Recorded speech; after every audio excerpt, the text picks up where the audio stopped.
دجال کے فتنے سے پناہ مانگتے رہنا چاہیے، خاص کر کے نماز میں۔ اس کا حکم صحیح حدیثوں میں آیا ہے کہ حضرت عائشہ رضی اللہ عنہا سے روایت ہے کہ رسول صلی اللہ علیہ وسلم اپنی نماز میں یہ دعا کرتے تھے: اللہم انی اعوذ بک من عذاب القبر واعوذ بک من فتنۃ المسیح الدجال، کہ اے اللہ میں عذاب قبر سے تیری پناہ چاہتا ہوں اور مسیح دجال کے فتنے سے تیری پناہ مانگتا ہوں۔ سورہ کہف کی آیتوں کا حفظ کرنا، کیونکہ نبی کریم صلی اللہ علیہ وسلم نے دجال پر سورہ کہف کی ابتدائی آیات پڑھنے کا، یعنی شروع کی آیات پڑھنے کا حکم دیا، اور دوسری جگہ ہے کہ اس کی آخری 10 آیتیں،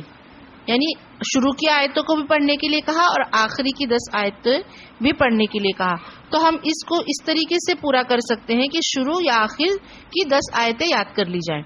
صحیح مسلم میں روایت ہے حضرت ابو درداء سے کہ نبی کریم صلی اللہ علیہ وسلم نے فرمایا کہ جو شخص